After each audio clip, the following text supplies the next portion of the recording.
Assalamualaikum warahmatullahi wabarakatuh. Baiklah, saya Indah Puspasari. Saya akan menjelaskan tentang pemerintahan pada masa Hindia Belanda. Nah, pada kesempatan kali ini saya akan menjelaskan 3 kebijakan. Yang pertama, kebijakan ekonomi, yang kedua, kebijakan politik, dan yang ketiga, perubahan sosial dan budaya masyarakat Indonesia. Nah, apa saja kebijakan ekonomi pemerintahan kolonial Hindia Belanda pada tahun 1816 sampai 1900? Yang pertama yaitu penjualan tanah partikelir. Apa itu penjualan tanah partikelir? Nah, penjualan tanah partikelir ini ialah tanah milik kaum swasta yang dibeli dari pemerintah kolonial Hindia Belanda. Hal tersebut dipimpin oleh Van der Kavelen pada tahun 1817. Nah, yang kedua yaitu sistem tanam paksa. Aturan yang mengharuskan atau memaksa penduduk untuk membayar pajak kepada pemerintah kolonial Hindia Belanda. Hal itu dipimpin oleh Van der Box pada tahun 1830. Nah, kebijakan ekonomi pada masa Herman Willem Daendels. Yang pertama, membentuk Dewan Pengawas Keuangan Negara atau Algemene Rekenkamer dan dilakukan pemberantasan korupsi dengan keras. Yang kedua, yaitu mengeluarkan uang kertas, dan yang ketiga yaitu memperbaiki gaji pegawai, dan yang keempat, pajak in natural atau kontingentem dan sistem penyerahan wajib yang diterapkan pada zaman VOC tetap dilanjutkan, bahkan ditingkatkan. Dan yang kelima yaitu mengadakan monopoli perdagangan beras, dan yang keenam mengadakan Pringerstelsel, yaitu kewajiban bagi rakyat Priangan dan sekitarnya untuk menanam tanaman ekspor, yaitu kopi. Terus kebijakan politik pada pemerintahan Hindia Belanda.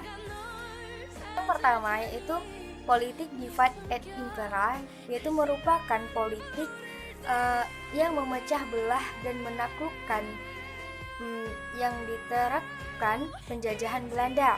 Politik ini dilakukan oleh VOC dengan mendukung salah satu dari pihak yang bertikai di antara kerajaan di Indonesia.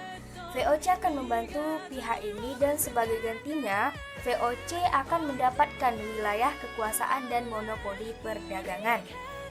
Nah, yang kedua yaitu politik tanam paksa. Tanam paksa atau dalam bahasa Belanda disebut Kulturstelsel merupakan sistem yang diterapkan penjajah Belanda agar dapat mendapatkan penghasilan sebesar-besarnya dari wilayah jajahannya di Hindia Belanda. Yang ketiga yaitu politik liberal, yang mana politik liberal ini dimulai dengan diberlakukannya Undang-Undang Agraria pada tahun 1870. Nah, sebuah peraturan perundang-undangan yang dikeluarkan pemerintah Hindia Belanda pada tahun 1870 di masa Menteri Kolonial Belanda yaitu Engelbertus de Waal.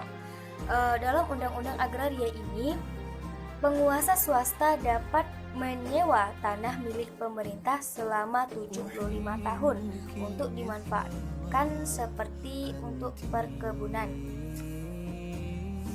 Nah, dengan demikian, perkebunan di Indonesia tidak lagi menjadi monopoli pemerintah Belanda, namun dilakukan liberalisasi sehingga pemilik modal swasta dapat membuka perkebunan mereka sendiri. Keempat yaitu politik etis. Nah, politik etis ini merupakan kebijakan pemerintah Hindia Belanda yang dilakukan sebagai dampak dari sistem tanam paksa. Penduduk asli Indonesia harus menderita karena harus bekerja dengan keras, sementara gaji yang diperoleh sangat kecil, dan kondisi berat dalam sistem tanam paksa. Sementara Belanda memperoleh keuntungan.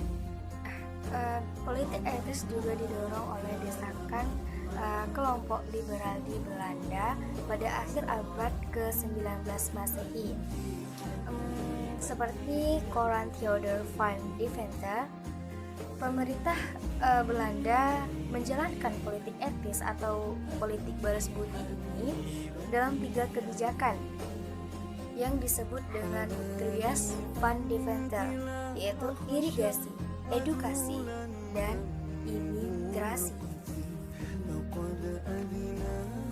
Nah, baiklah, kita masuk kepada pembahasan tentang perubahan sosial dan budaya masyarakat di Indonesia pada masa pemerintahan Hindia Belanda.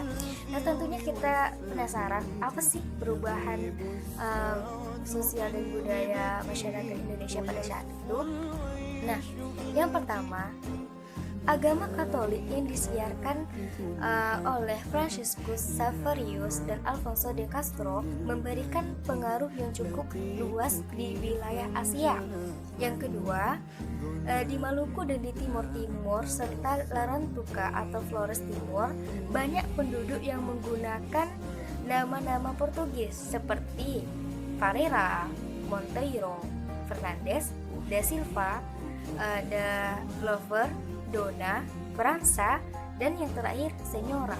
Baiklah, dan yang keempat ialah seni musik merupakan salah satu peninggalan yang berpengaruh cukup besar, salah satunya musik keroncong yang hingga pada saat ini masih banyak penggemarnya. Keadaan bangsa Indonesia mulai banyak berubah sejak kedatangan bangsa Belanda. Belanda membangun sistem birokrasi pemerintahan dan praktek sistem ekonomi baru. Akibat dari itu, maka timbul perubahan tata kehidupan sosial budaya di kalangan rakyat Indonesia. Setahap demi setahap, Belanda melaksanakan tindakan-tindakan untuk menghapus struktur adat penguasa pribumi. Nah, pada masa pemerintahan Herman Willem Daendels, ada 4 kebijakan yang dilakukannya. Yang pertama, menghapus upacara penghormatan kepada residen, sunan, dan sultan. Dan yang kedua, perbudakan dibiarkan berkembang. Dan yang ketiga, rakyat dipaksa kerja rodi untuk membangun jalan anyar ke Panarukan. Dan yang terakhir yaitu membuat jaringan pos distrik dengan menggunakan kode pos. Nah, baiklah, sekian dari pembahasan saya. Lebih dari kurang saya mohon maaf. Wassalamualaikum warahmatullahi wabarakatuh.